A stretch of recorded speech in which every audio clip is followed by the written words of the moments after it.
सो hi students, आज की class में हम चैप्टर नंबर 2 इलेक्ट्रोस्टैटिक्स का second part electric potential and capacitance, the name of the chapter from NCERT, we are going to start that chapter. और आज की class में मैं आपको इलेक्ट्रिक पोटेंशियल एनर्जी और इलेक्ट्रिक पोटेंशियल के बारे में बताऊंगा।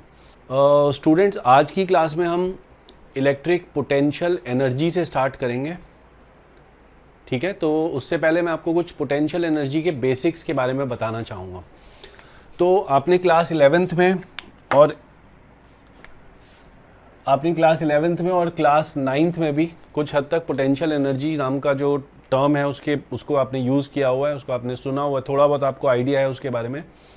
लेकिन अब हम उसको बहुत डिटेल में समझेंगे, क्योंकि it is very important charges के केस में कि हमको पोटेंशियल एनर्जी का एग्जैक्ट मतलब समझ में आए।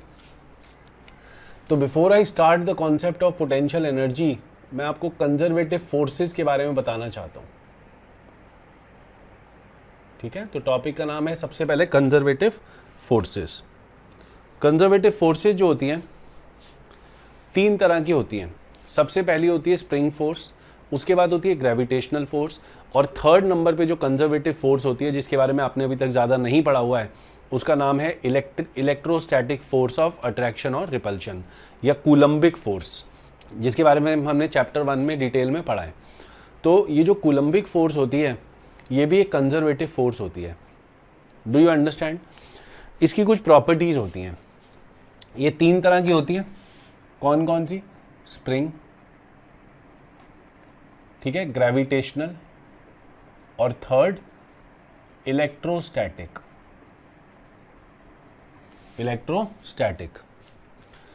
कंजर्वेटिव फोर्सेस की कुछ प्रॉपर्टीज़ होती हैं, तो हम उसके बारे में लिखें ज़रा। पहली जो प्रॉपर्टी है इनकी वो ये होती है कि work done in a closed path by conservative forces is equal to 0। इसका मतलब ये है कि अगर एक बॉडी ए पे है और ये पॉइंट बी है, बॉडी ए से बी पे जाती है, रास्ते में कंजर्वेटिव फोर्स लग रही है बॉडी पे। कंजर्वेटिव फोर्स कौन सी होती है? स्प्रिंग हो सकती है, ग्रेविटेशन हो सकती है, इलेक्ट्रोस्टैटिक हो सकती है। जरूरी नहीं है कि इसी तरह के रास्ते में बॉडी जाए, बॉडी स्ट्रेट पाथ में भी जा सकती है। तो यहाँ से यहाँ तक जब बॉडी गई तो बॉडी के ऊपर जो वर्क हुआ वो है WAB। ये वर्क किसने किया? ये वर्क किया कंजर्वेटिव फोर्स ने। उसी तरह से जब बॉडी बी से ए पे वापस आई, लेट से किसी भी रास्ते से आए, रास्ते से इनको कोई फर्क नहीं पड़ता, तो बी से ए पे वापस आई बॉडी, तो वर्क डन हुआ WBA। तो दोनों का जो सम होता है, इन दोनों वर्क्स का जो सम होता है WAB plus WBA, that is equal to 0। क्योंकि बॉडी ए से चली और घूम करके वापस ए पे आ गई, तो नेट वर्क जो हुआ होगा बॉडी के ऊपर कंजर्वेटिव फोर्सेस के द्वारा, दैट इज इक्वल टू 0। तो यहाँ से आता है WAB is equal to minus WBA। ये कंजर्वेटिव फोर्सेस की पहली प्रॉपर्टी है। The second property of conservative forces is कि इनके द्वारा, कंजर्वेटिव फोर्सेज के द्वारा जो वर्क किया जाता है, it is not dependent on the path. तो second is work done by them, या work done by conservative forces is path independent. Third जो इनकी प्रॉपर्टी होती है वो ये होती है कि कंजर्वेटिव फोर्सेस के साथ हमेशा एक पोटेंशियल एनर्जी एसोसिएटेड होती है। तो third property is there is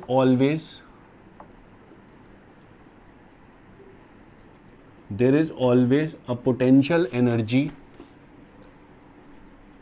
associated with conservative forces, ठीक है। तो ये तीन फोर्सेस होती हैं बेटा, स्प्रिंग, ग्रेविटेशनल और इलेक्ट्रोस्टैटिक। ये तीनों फोर्सेस कंजर्वेटिव फोर्सेस की कैटेगरी में आती हैं, और तीन मैंने आपको इनकी मेन प्रॉपर्टीज लिखवाई हैं। कंजर्वेटिव फोर्सेस जो वर्क करती हैं उनका सीधा रिश्ता चेंज इन पोटेंशियल एनर्जी के साथ होता है। जो कंजर्वेटिव फोर्सेस जो भी वर्क करती हैं, उस वर्क का डायरेक्ट रिलेशन कंजर्वेटिव फोर्सेस की वजह से जो पोटेंशियल एनर्जी में चेंज आएगा उसके साथ डायरेक्ट रिश्ता होता है। तो मैं ये बताना चाहता हूँ कि जो चौथा प्रॉपर्टी के रूप में आप लिख सकते हो इस चीज़ को, कि work done by conservative forces work done by conservative forces is equal to minus of delta U. Capital U से हम पोटेंशियल एनर्जी को डिनोट करते हैं। हम पोटेंशियल एनर्जी के बारे में पूरी डिटेल में डिस्कशन करेंगे अभी थोड़ी देर में। तो यहां पर आप इतना लिख लें कि work done by conservative forces is equal to minus of change in potential energy. ये बहुत ही इंपॉर्टेंट है ये वाला पॉइंट। इनफैक्ट यही चेंज इन पोटेंशियल एनर्जी का की डेफिनेशन भी है। अगर एक बॉडी एक ऐसे रीजन में मूव कर रही है जहां पर कि एक कंजर्वेटिव फोर्स एक्ट कर रही है बॉडी के ऊपर, तो उस बॉडी की पोटेंशियल एनर्जी लगातार बदलेगी। इस एक्सप्रेशन को थोड़ा सा और डिटेल में समझते हैं। W कंजर्वेटिव जो होता है it is equal to minus of delta U। तो यहां से मैं ये मान लो ऐसा बोलता हूं कि बॉडी अगर पॉइंट A से पॉइंट B पे जाती है, ध्यान से देखें, बॉडी अगर पॉइंट A से पॉइंट B पे जाती है तो बॉडी के ऊपर कंजर्वेटिव फोर्स जो वर्क करेगी वो है WAB। वो कितना है? WAB। उसकी वैल्यू कितनी होगी? उसकी वैल्यू होगी माइनस। ये जो पोटेंशियल एनर्जी है डेल्टा यू, इसका मतलब है जब बॉडी फाइनल पॉइंट पे पहुंच गई यानी B पे पहुंच गई, माइनस जब बॉडी A पे थी। तो चेंज इन पोटेंशियल एनर्जी को लिख सकते हैं final potential energy minus initial potential energy. Body A से चली थी, B पर आई है, तो इनिशियल पॉइंट A हो गया, फाइनल पॉइंट B हो गया। यहां से अगर मैं देखूं तो UB माइनस UA को माइनस WAB लिखा जा सकता है। यस और नो? मैं आपको ये चाहूंगा कि आप इसको यहां पर ये भी लिखें कि this is the work done by conservative force. This is the work done by conservative force. ठीक है, चलो अब हम आगे चलते हैं। अब मैं आपको एक दो छोटे छोटे क्वेश्चंस इसके ऊपर कराना चाहता हूँ। ठीक है, देखें ज़रा। अगर मैं आपसे बोलूँ कि एक बिल्डिंग है जिसकी हाइट h है, यहाँ से आपने एक बॉडी को छोड़ दिया, बॉडी का मास है m, आपने बॉडी को यहाँ से ड्रॉप कर दिया, बॉडी जो है चल करके ज़मीन पे आ गई। ठीक है, द क्वेश्चन इज कि बॉडी को नीचे खींचकर कौन लाया? बॉडी को नीचे खींचकर लाई force of gravity. Force of gravity is also a conservative force.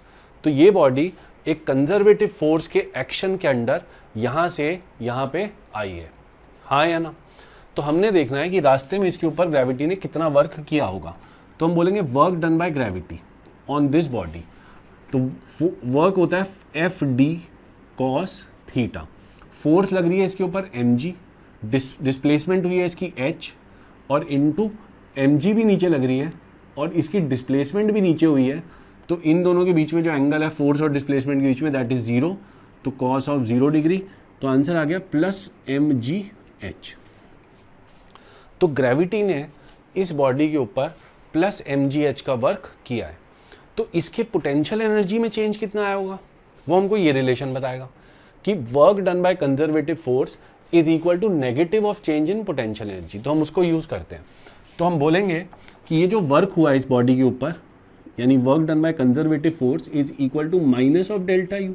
तो डेल्टा यू की वैल्यू कितनी आ गई? Minus of mgh। तो यहां से चेंज इन पोटेंशियल एनर्जी को हमने निकाल लिया। अगर मैं आपसे बोलूं कि ये जो डेल्टा यू है ये क्या है? This is U B minus U A. Let's say इसको ए पॉइंट से छोड़ा था और फाइनली ये बी पॉइंट पे आई, तो हमने यू बी माइनस यू ए निकाल लिया। It is minus mgh। ठीक है, ये जो चेंज इन पोटेंशियल एनर्जी है it does not depend on the path taken. आप किसी भी रास्ते से अगर बॉडी को ए से बी पे लाए होते तो कंजर्वेटिव फोर्स ने जो वर्क किया होता that would have been equal to plus mgh and there would not have been any change in the value of this change in potential energy. ये माइनस mgh ही रहती, चाहे आप ए को डायरेक्ट यहाँ से ए पे बी पे ले आओ, या फिर आप यहाँ से ए को ऐसे घुमा कर लेके आओ, या फिर आप ए को ऐसे थोड़ा ऊपर ले आके फिर ऐसे लेके आओ, या आप किसी भी रास्ते से लेकर आओ, this change in potential energy would not change. Is it clear? तो work done by conservative force and change in potential energy are path independent. ये अपनी कॉपी में लिख लें, लिखें अपनी कॉपी में, the work done by conservative force and the change in potential energy are independent of the path taken. Is it clear to everyone? चलो अब हम इसी तरह से एक और क्वेश्चन इलेक्ट्रोस्टैटिक से रिलेटेड देखते हैं। अगर आपको दे रखा है यूनिफॉर्म इलेक्ट्रिक फील्ड है, ऐसे there is a uniform electric field, यहाँ पे एक चार्ज है Q, there is a charge Q that is present in a uniform electric field. अगर मैं इस चार्ज को यहाँ से छोड़ दूंगा, मान लो ये चार्ज शुरू में रेस्ट पे था, तो what will happen to this charge? Ignore gravity, ठीक है ना, ग्रेविटी नहीं है इस सिचुएशन में, तो आप सोचकर बताएं कि what will happen to this charge. बड़ा सिंपल है, ये जो चार्ज है ये इलेक्ट्रिक फील्ड की वजह से एक फोर्स एक्सपीरियंस करेगा। वो फोर्स, क्योंकि ये चार्ज पॉजिटिव है, वो फोर्स इलेक्ट्रिक फील्ड की डायरेक्शन में होगी, जिसकी वजह से ये चार्ज चलना शुरू हो जाएगा ऐसे, है ना। और लेट से ये चार्ज जो है चलकर d डिस्टेंस मूव करके यहाँ पहुँच जाता है। This charge moves by distance d and reaches here. रास्ते में क्या इस चार्ज ने स्पीड गेन करी होगी? बिल्कुल करी होगी इसने स्पीड गेन। क्यों? क्योंकि इलेक्ट्रोस्टैटिक फोर्स इसको धक्का मारते हुए यहाँ तक खींच के ले आएगी, धक्का देते हुए, तो जिसकी वजह से यहाँ पे अगर ये रेस्ट पे था तो यहाँ पे इसके पास कुछ स्पीड आ चुकी होगी। येस और नो?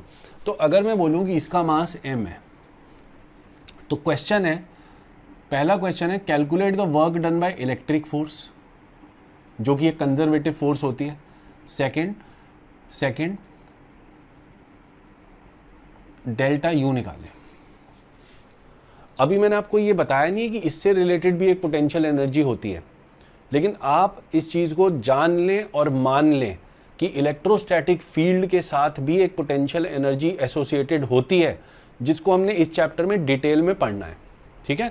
अभी मैं आपको ये फील कराने की कोशिश कर रहा हूँ कि जैसे यहाँ पे एक पोटेंशियल एनर्जी थी, अगर आप देखो तो आप क्या बोलते थे? आप बोलते थे कि यहाँ पे जो ये पोटेंशियल एनर्जी है वो ज़ीरो है फाइनली, और इनिशियली जो इसकी पोटेंशियल एनर्जी थी वो आप mgh बोलते थे। तो आप अगर इससे डेल्टा यू निकालोगे तो भी आप देखोगे ये आंसर आएगा। कितना आएगा? u final minus u initial which is equal to 0 minus mgh is equal to minus mgh। देख लो आप, है ना। तो अब हम इलेक्ट्रिक फील्ड के केस में यही वाली सिचुएशन को समझने की कोशिश कर रहे हैं, और हम ये अल्टीमेटली देखने की कोशिश कर रहे हैं कि क्या इन दोनों सिचुएशंस में आपस में कोई रिजेम्बलेंस है क्या। एक बार हम क्वेश्चन करते हैं, फिर मैं आपको इसके बारे में और समझाता हूँ।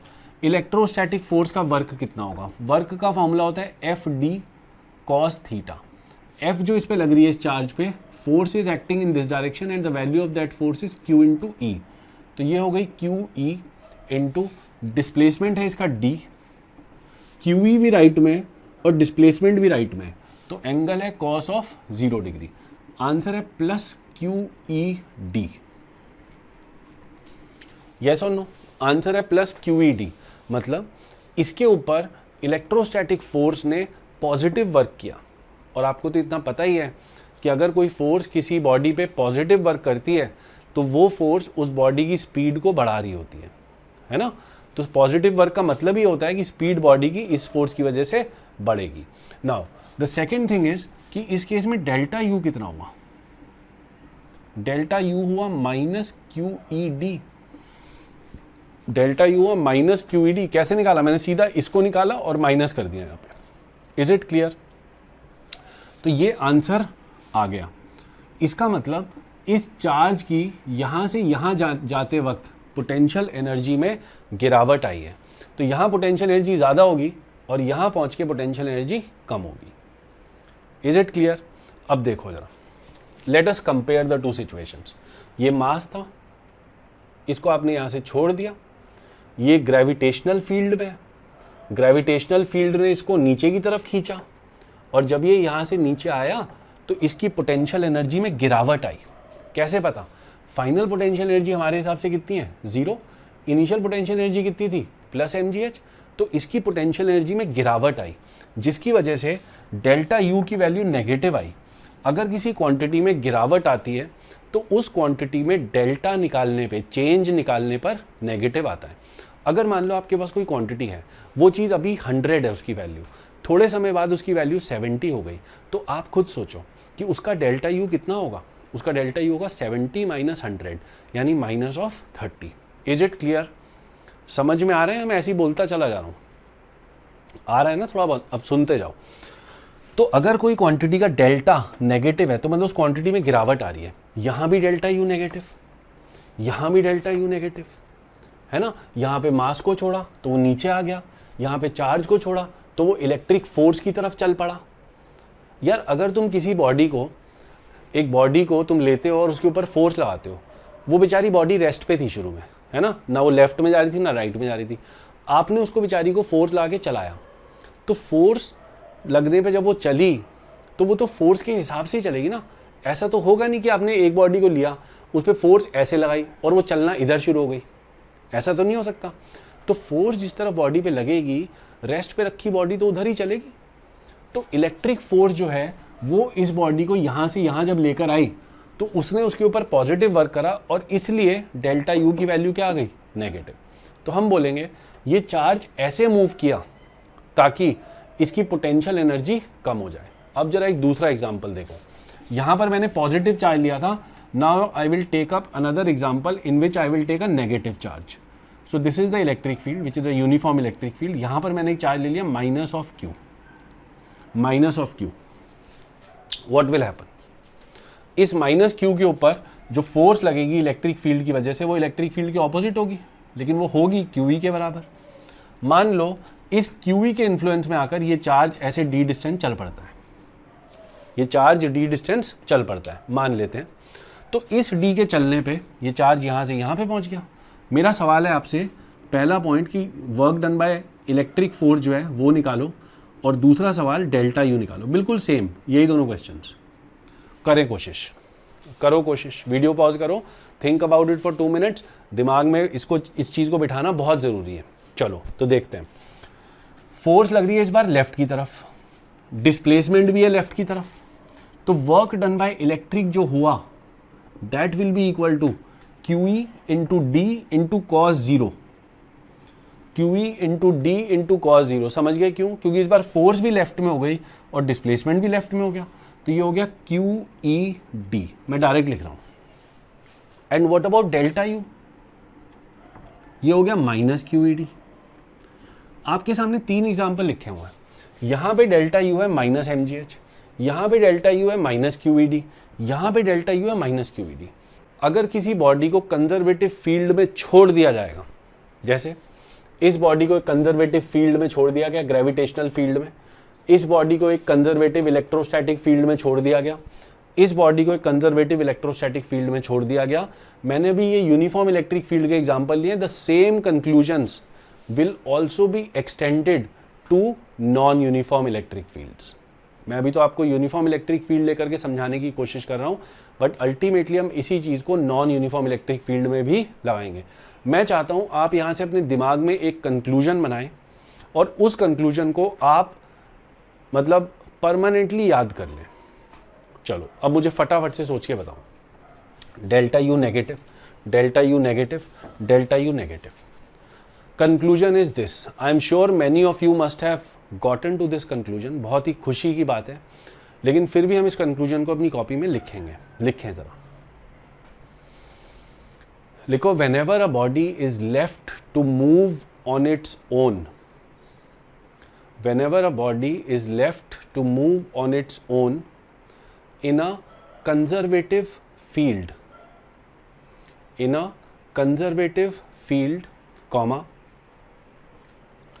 the conservative force acts on it, the conservative force acts on it and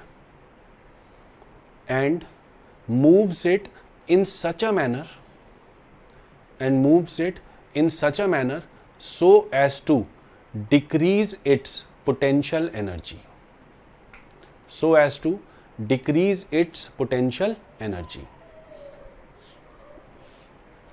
समझ में आई बात? तो ये बोला जा रहा है कि अगर एक बॉडी को कंजर्वेटिव फील्ड में आपने छोड़ दिया, अगर आपने एक बॉडी को कंजर्वेटिव फील्ड में आपने लाकर छोड़ दिया, तो उस बॉडी की जो छोड़ दिया मतलब रेस्ट से छोड़ दिया, तो उस बॉडी के ऊपर कंजर्वेटिव फोर्स इस तरह से लगेगी कि कंजर्वेटिव फोर्स की वजह से जो पोटेंशियल एनर्जी है वो हमेशा कम होगी। Is it clear? अब एक चीज़ और देख लो बस। ये बॉडी नीचे आई, ये बॉडी राइट में गई, ये बॉडी लेफ्ट में आई। इस बॉडी के नीचे आने पे पोटेंशियल एनर्जी कम हुई, इस बॉडी के राइट में जाने पे पोटेंशियल एनर्जी कम हुई, इस बॉडी के लेफ्ट में आने पे पोटेंशियल एनर्जी कम हुई। मतलब जब भी कोई बॉडी कंजर्वेटिव फोर्स की डायरेक्शन में चलती है तो उसकी पोटेंशियल एनर्जी गिरती है। लिखो इस पॉइंट को, लिखो whenever a body moves in the direction of conservative force, whenever a body moves in the direction of conservative force, comma, its potential energy decreases, its potential energy decreases, उसकी potential energy में कमी आती है। वही चीज़ हमने यहाँ से note करी अभी। चलो, after the discussion on uniform electric field, I want to bring your focus to a non-uniform electric field। तो non-uniform electric field में देखते हैं क्या होगा। मान लो यहाँ पर एक चार्ज पड़ा हुआ है प्लस क्यू, ठीक है, यहां पर एक चार्ज पड़ा हुआ है क्यू नॉट, इनमें डिस्टेंस है आर, इनमें डिस्टेंस है आर, ठीक है। अगर ये क्यू नॉट यहां से डी आर डिस्टेंस आगे जाता है, ये ऐसे आर मान लेते हैं वेक्टर, अगर ये क्यू नॉट यहां से डी आर डिस्टेंस आगे जाता है तो D are is a very small distance, तो जो फोर्स इस चार्ज के ऊपर लग रही है इसकी वजह से वो फोर्स प्रैक्टिकली अनअफेक्टेड रहने वाली है। तो यहाँ पे चार्ज हो या थोड़ा सा आगे हो, जो इन दोनों के बीच में कूलम्बिक फोर्स है उस पर कोई खास फर्क पड़ने वाला नहीं है। तो सवाल अब ये है कि क्या इन दोनों के बीच में डिस्टेंस के हल्का सा चेंज होने से क्या इलेक्ट्रिकल फोर्स ने कुछ वर्क किया होगा? चेक कर लेते हैं, बड़ा सिंपल है।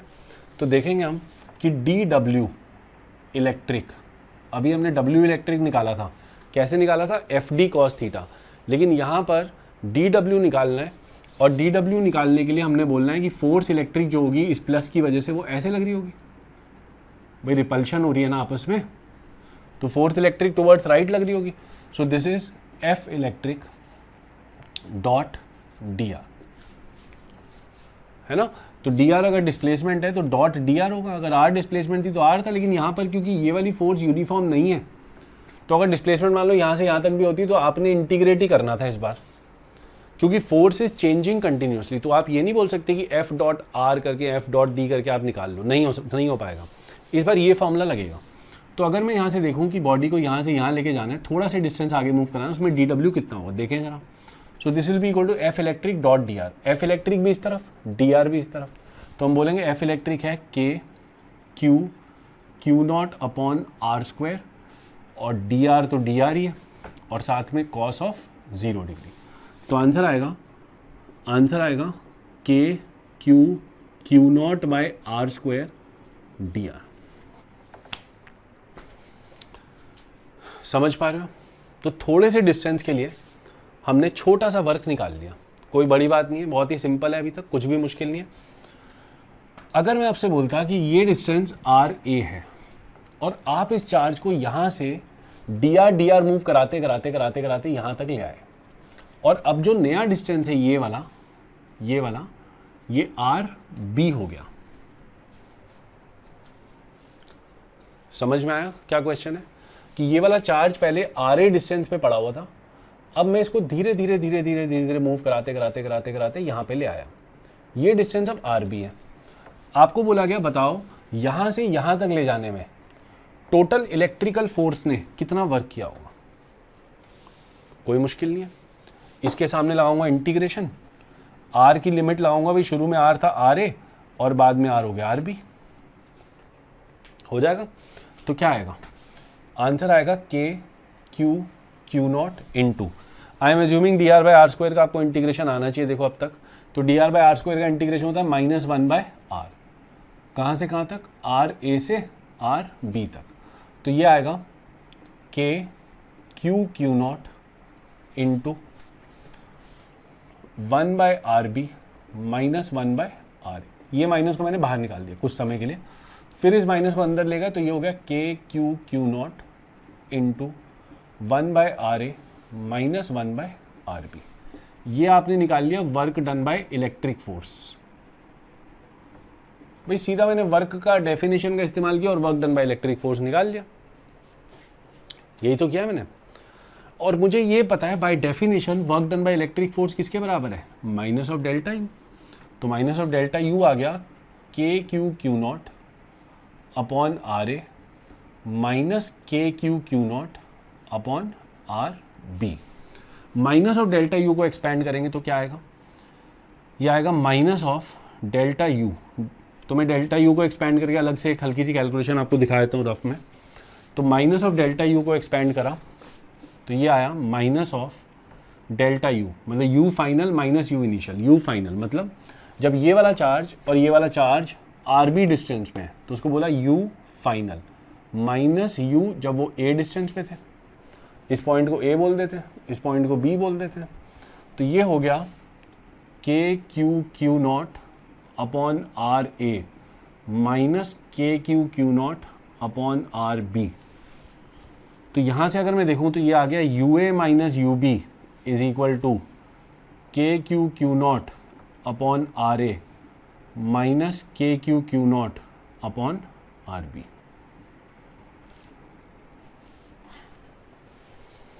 ये आ गया कि जब बॉडी ए पे थी से लेकर जब बॉडी बी पे गई तो work done by electric force इतना हुआ, और उस दौरान चेंज इन पोटेंशियल एनर्जी अगर निकालना है तो वो भी मैंने निकाल लिया।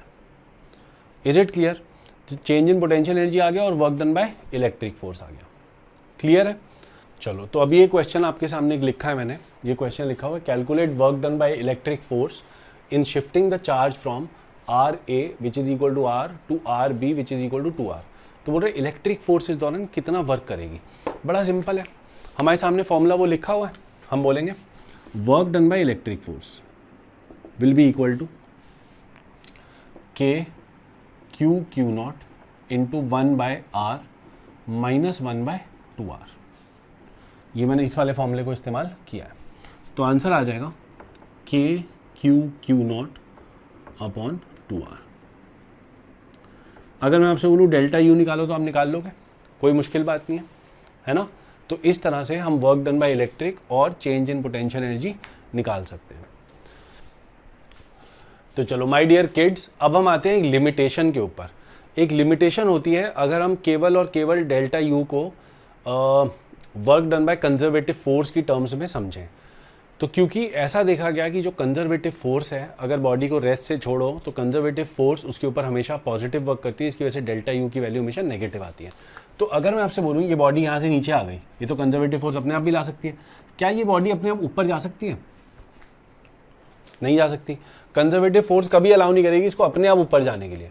तो अगर इसको ऊपर लेके जाना है तो आपको क्या करना पड़ेगा, आपको इसके नीचे अपना हाथ रखना पड़ेगा और इसको ऐसे उठा करके ऊपर लेके जाना पड़ेगा। मैं ये बोलना चाहता हूँ कि कंजर्वेटिव फोर्स के अगेंस्ट भी मोशन पॉसिबल है और उस मोशन को कराने के लिए एक्सटर्नल फोर्स की ज़रूरत पड़ती है।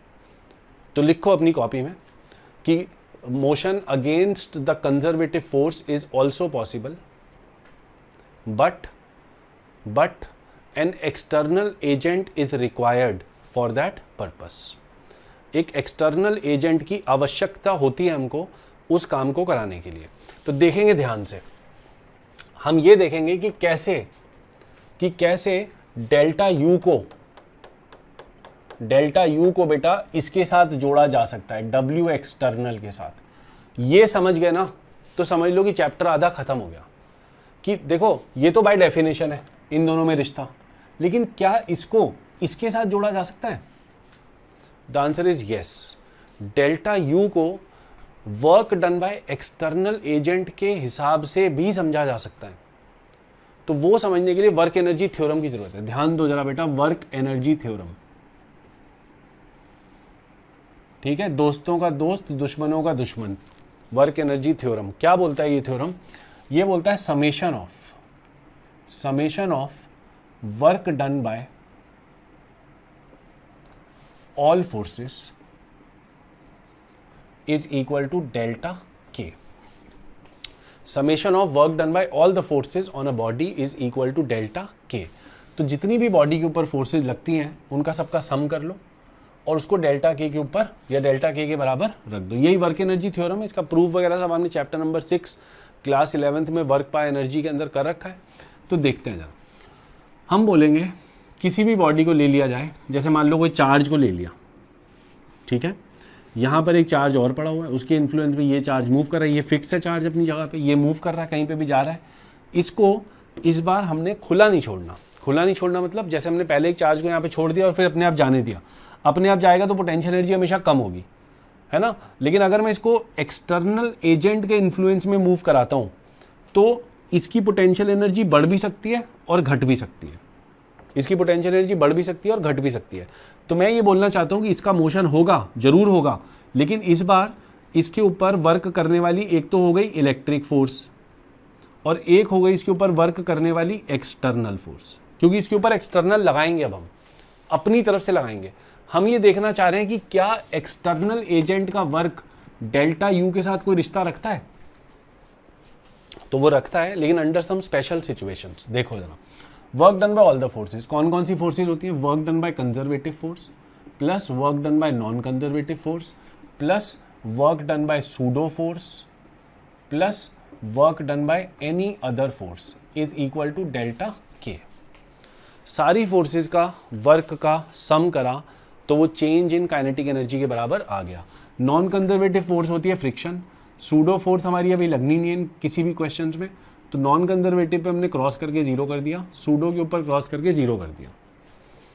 हम देख रहे हैं कि डेल्टा यू का इसके साथ क्या रिलेशन है, ठीक है। तो वो तब है जब नॉन कंजर्वेटिव, इन सब का वर्क नहीं है। देखो जरा, work done by conservative plus work done by other, other है एक्सटर्नल फोर्स, तो work done by conservative plus work done by external is equal to delta K.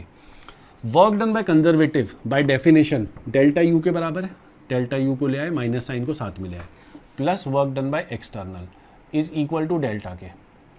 तो यहाँ से आ गया work done by external is equal to, ये ऐसे बोल लो, delta U is equal to work external minus delta के।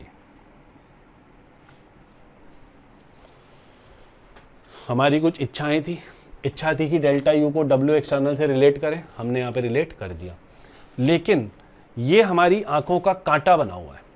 इस कांटे को, के से कांटा, इस कांटे को मुझे यहाँ से हटाना है। This is a problem that I am facing. इस कांटे को हटाना बड़ा आसान है, किसी चीज़ को पकड़ के जीरो कर दो, है ना, इस के से कांटे को जीरो कर दो। तो ये कांटा जब जीरो हो जाएगा तो डेल्टा यू की वैल्यू वर्क एक्सटर्नल के बराबर हो जाएगी। हमने कुछ नहीं किया अभी तक, हमने केवल वर्क एक्सटर्नल के हिसाब से, वर्क एक्सटर्नल की टर्म्स में डेल्टा यू को लाने की कोशिश है ये, और उस कोशिश के दौरान हमने देखा कि delta you work external minus delta के भी होता है। तो हमने बोला कि क्यों ना डेल्टा के को जीरो पुट कर दें। तो अगर डेल्टा के को जीरो पुट कर दिया गया तो उस केस में डेल्टा यू की वैल्यू वर्क एक्सटर्नल के बराबर हो जाएगी। Is it clear? Is it clear to everyone? अब मैं आपको समझाना चाहता हूं कि डेल्टा के जीरो का क्या मतलब है। अब मैं आपको जरा ये समझाना चाह रहा हूं कि डेल्टा के इक्वल टू जीरो का क्या मतलब है। डेल्टा के इक्वल टू जीरो का मतलब है कि के फाइनल माइनस के इनिशियल इक्वल टू जीरो। इसका मतलब है के फाइनल इज इक्वल टू के इनिशियल, ये मतलब है इसका। मतलब जो इनिशियल काइनेटिक एनर्जी है और जो फाइनल काइनेटिक एनर्जी है बॉडी की मोशन होने के बाद, वो बराबर होनी चाहिए। कहने का मतलब ये है कि अगर बॉडी इनिशियल पॉइंट यहाँ से चालू होती है और फाइनल पॉइंट यहाँ तक जाती है, जितनी उसकी स्पीड यहाँ पे थी उतनी उसकी स्पीड यहाँ भी होनी चाहिए। Do you understand? तो डेल्टा के को जीरो अगर आप रखना चाहते हो तो स्पीड को कभी बदलने नहीं देना। मतलब शुरुआत में जो स्पीड थी वही अंत में होनी चाहिए, रास्ते में स्पीड बदल भी सकते हो, उससे मुझे मतलब नहीं है। इसका मतलब है बॉडी अगर स्टार्टिंग में रेस्ट पे थी तो बाद में भी बॉडी कैसे है? रेस्ट पे। लिखो जरा, वेलोसिटी सेम होनी चाहिए, या फिर अगर शुरू में रेस्ट पे है तो बाद में भी रेस्ट पे होनी चाहिए। आप बॉडी को ए से बी पे लेके जा रहे हो, इनिशियल से फाइनल पे लेके जा रहे हो, लेकिन आप उसकी स्पीड को जो यहाँ पे थी वही स्पीड उसको यहाँ मिलनी चाहिए। समझ पा रहे हो? तो अगर ऐसा होगा तो डेल्टा के जीरो हो जाएगा और डेल्टा यू डब्ल्यू एक्सटर्नल के बराबर हो जाएगा। तो लोगों ने बोला this is a more acceptable definition of delta you. देखो जरा, डेल्टा यू की एक डेफिनेशन तो ये है ही कि delta U is the negative of work done by conservative forces. It is the negative of work done by conservative forces. एक और डेफिनेशन जो ज़्यादा अच्छी है, ज़्यादा बेटर फील होता है, वो ये है कि delta U is equal to work done by external agent in shifting the body so that the body's kinetic energy does not change या without changing the kinetic energy। तो आप सब लोग अपनी कॉपी में अब इसकी डेफिनेशन को लिखें जो आपको स्कूल में लिखनी है। आप इस चीज़ को नॉलेज रखते हुए कि डेल्टा यू की value minus of W conservative भी होती है, लेकिन हम डेल्टा यू को वर्क एक्सटर्नल के रूप में लिखने में ज़्यादा इंटरेस्टेड है। Is it clear? लिखो जरा, उससे बड़े बेनिफिट है, आगे चल के पता चलेगा आपको। लिखो, change in potential energy, change in potential energy is defined as, ये पोटेंशियल एनर्जी केवल और केवल इलेक्ट्रिसिटी के रूप में नहीं है, इलेक्ट्रिसिटी की सिचुएशन में नहीं है। This is valid for gravitational forces also, this is valid for any situation like spring force also. Clear?